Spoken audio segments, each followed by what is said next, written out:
Chapter 17.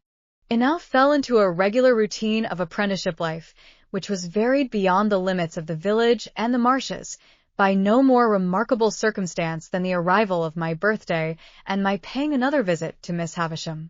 I found Miss Sarah Pocket still on duty at the gate. I found Miss Havisham just as I had left her, and she spoke of Estella in the very same way, if not in the very same words. The interview lasted but a few minutes, and she gave me a guinea when I was going and told me to come again on my next birthday. I may mention at once that this became an annual custom. I tried to decline taking the guinea on the first occasion, but with no better effect than causing her to ask me very angrily if I expected more. Then, and after that, I took it. So unchanging was the dull old house, the yellow light in the darkened room, the faded spectre in the chair by the dressing-table glass, that I felt as if the stopping of the clocks had stopped time in that mysterious place, and, while I and everything else outside it grew older, it stood still.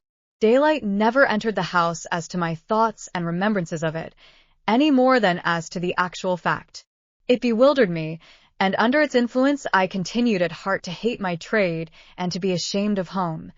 Imperceptibly I became conscious of a change in Biddy, however. Her shoes came up at the heel, her hair grew bright and neat, her hands were always clean. She was not beautiful, she was common and could not be like Estella, but she was pleasant and wholesome and sweet-tempered. She had not been with us more than a year. I remember her being newly out of mourning at the time it struck me, when I observed to myself one evening that she had curiously thoughtful and attentive eyes that were very pretty and very good. It came of my lifting up my own eyes from a task I was poring at, writing some passages from a book, to improve myself in two ways at once by a sort of stratagem, and seeing Biddy observant of what I was about. I laid down my pen, and Biddy stopped in her needlework without laying it down. "Biddy," said I, "how do you manage it? Either I am very stupid, or you are very clever. What is it that I manage?"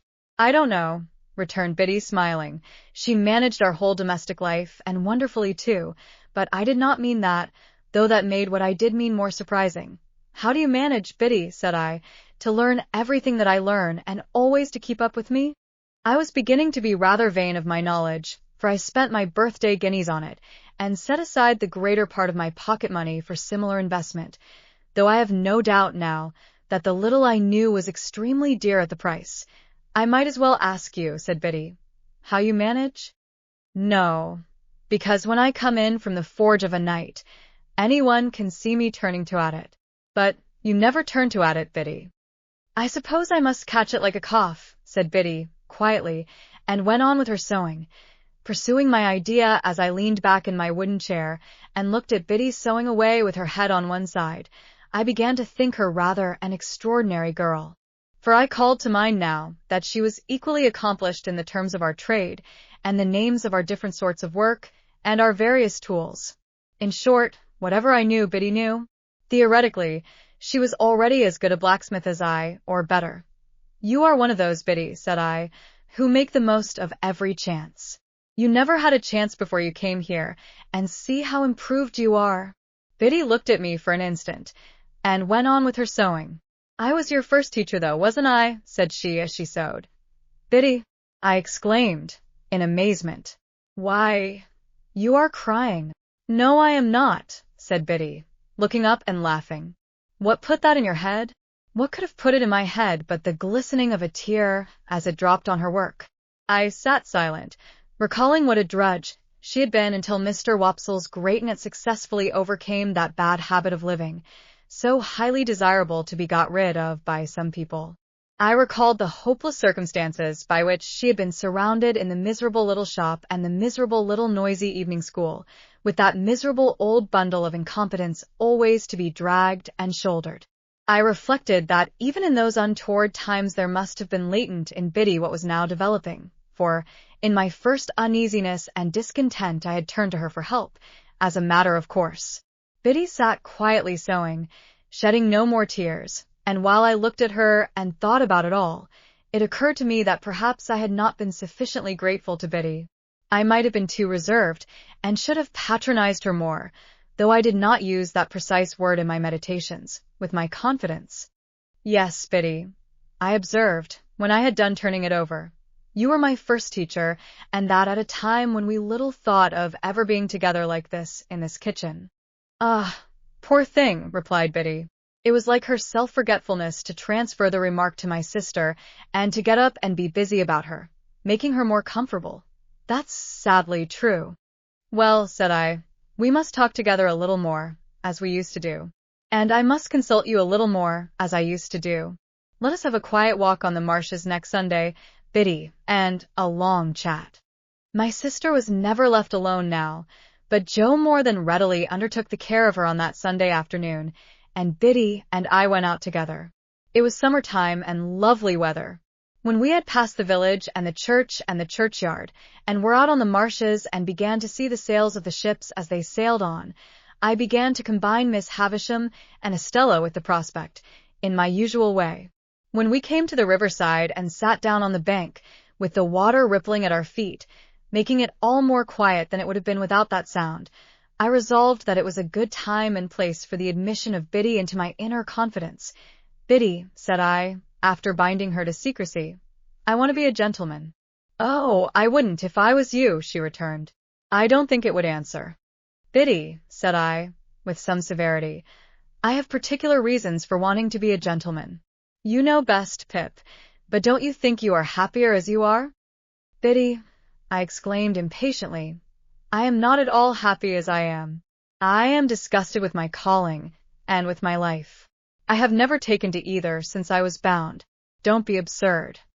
Was I absurd? Said Biddy, quietly raising her eyebrows. I am sorry for that. I didn't mean to be. I only want you to do well, and to be comfortable. Well, then, understand once for all that I never shall or can be comfortable, or anything but miserable, there, Biddy, unless I can lead a very different sort of life from the life I lead now.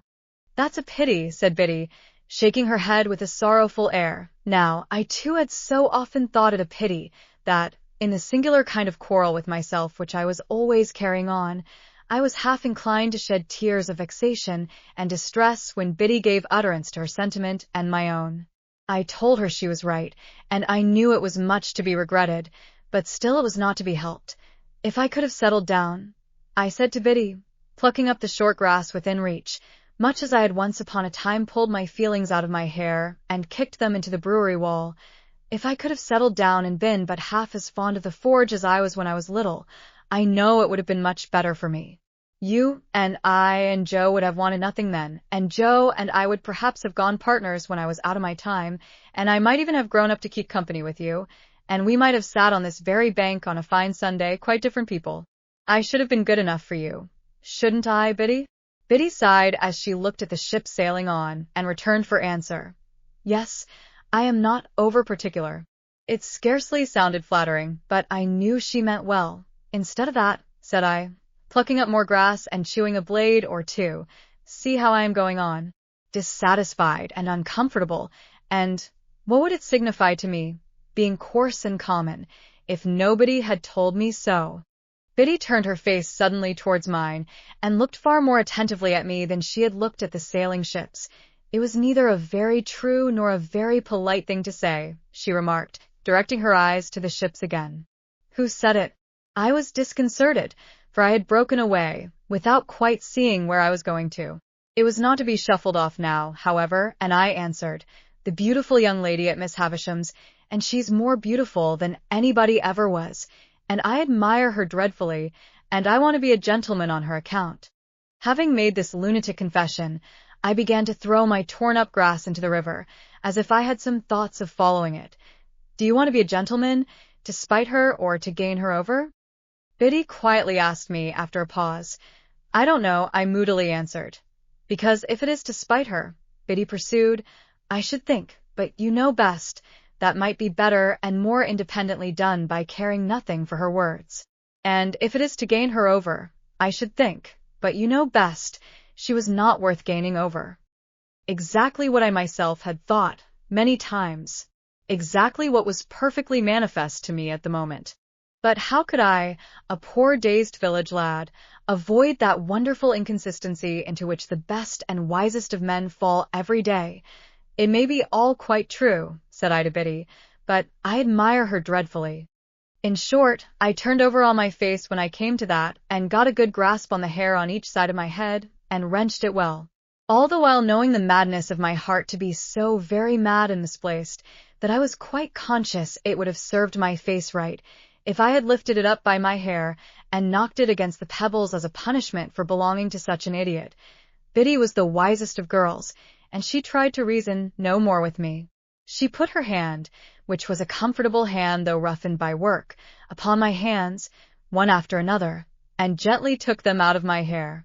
Then she softly patted my shoulder in a soothing way, while with my face upon my sleeve I cried a little, exactly as I had done in the brewery yard, and felt vaguely convinced that I was very much ill-used by somebody or by everybody. I can't say which. I am glad of one thing, said Biddy, and that is, that you have felt you could give me your confidence, Pip. And I am glad of another thing, and that is, that of course you know you may depend upon my keeping it, and always so far deserving it. If your first teacher, dear, such a poor one, and so much in need of being taught herself, had been your teacher at the present time, she thinks she knows what lesson she would set. But it would be a hard one to learn, and you have got beyond her, and it's of no use now. So, with a quiet sigh for me, Biddy rose from the bank, and said, with a fresh and pleasant change of voice, "Shall we walk a little farther or go home?" "Biddy," I cried, getting up, putting my arm round her neck, and giving her a kiss, "I shall always tell you everything." "Till you're a gentleman," said Biddy. "You know I never shall be, so that's always. Not that I have any occasion to tell you anything, for you know everything I know, as I told you at home the other night." "Ah," said Biddy, quite in a whisper, as she looked away at the ships, and then repeated, with her former pleasant change, "Shall we walk a little farther or go home?" I said to Biddy we would walk a little farther, and we did so, and the summer afternoon toned down into the summer evening, and it was very beautiful.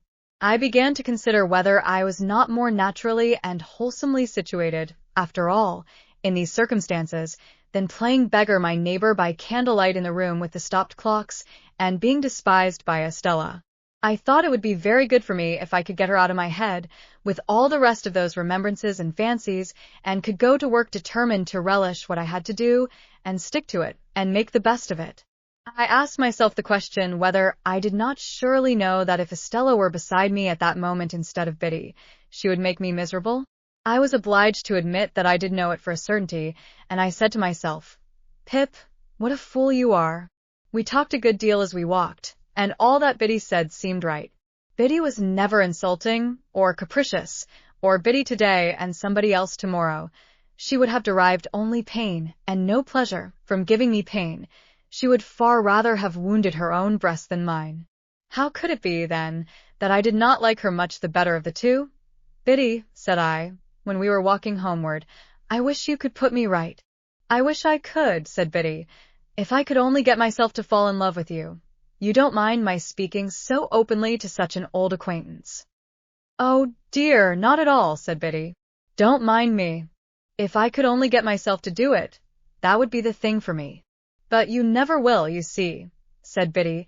It did not appear quite so unlikely to me that evening as it would have done if we had discussed it a few hours before. I therefore observed I was not quite sure of that. But Biddy said she was, and she said it decisively. In my heart I believed her to be right, and yet I took it rather ill, too, that she should be so positive on the point. When we came near the churchyard, we had to cross an embankment and get over a stile near Sluice Gate. There started up, from the gate, or from the rushes, or from the yews, which was quite in his stagnant way, old Orlick. "Hullo," he growled. "Where are you two going?" "Where should we be going but home?" "Well then," said he, "I'm jiggered if I don't see you home." This penalty of being jiggered was a favorite supposititious case of his. He attached no definite meaning to the word that I am aware of, but used it, like his own pretended Christian name, to affront mankind, and convey an idea of something savagely damaging. When I was younger, I had had a general belief that if he had jiggered me personally, he would have done it with a sharp and twisted hook. Biddy was much against his going with us, and said to me in a whisper, "Don't let him come. I don't like him." As I did not like him either, I took the liberty of saying that we thanked him, but we didn't want seeing home. He received that piece of information with a yell of laughter, and dropped back, but came slouching after us at a little distance. Curious to know whether Biddy suspected him of having had a hand in that murderous attack of which my sister had never been able to give any account, I asked her why she did not like him. "Oh," she replied, glancing over her shoulder as he slouched after us, "because I am afraid he likes me." "Did he ever tell you he liked you?" I asked indignantly. "No," said Biddy, glancing over her shoulder again. "He never told me so, but he dances at me, whenever he can catch my eye." However novel and peculiar this testimony of attachment, I did not doubt the accuracy of the interpretation. I was very hot indeed upon old Orlick's daring to admire her, as hot as if it were an outrage on myself. "But it makes no difference to you, you know," said Biddy calmly. "No, Biddy, it makes no difference to me. Only I don't like it. I don't approve of it." "Nor I neither," said Biddy. "Though that makes no difference to you." "Exactly," said I. "But I must tell you I should have no opinion of you, Biddy, if he danced at you with your own consent." I kept an eye on Orlick after that night, and, whenever circumstances were favorable to his dancing at Biddy, got before him to obscure that demonstration. He had struck root in Joe's establishment, by reason of my sister's sudden fancy for him, or I should have tried to get him dismissed. He quite understood and reciprocated my good intentions, as I had reason to know thereafter. And now, because my mind was not confused enough before, I complicated its confusion 50,000-fold, by having states and seasons when I was clear that Biddy was immeasurably better than Estella, and that the plain, honest working life to which I was born had nothing in it to be ashamed of, but offered me sufficient means of self-respect and happiness. At those times, I would decide conclusively that my disaffection to dear old Joe and the forge was gone, and that I was growing up in a fair way to be partners with Joe and to keep company with Biddy, when all in a moment some confounding remembrance of the Havisham days would fall upon me like a destructive missile, and scatter my wits again. Scattered wits take a long time picking up, and often before I had got them well together, they would be dispersed in all directions by one stray thought, that perhaps after all Miss Havisham was going to make my fortune when my time was out. If my time had run out, it would have left me still at the height of my perplexities, I dare say. It never did run out, however, but was brought to a premature end, as I proceed to relate.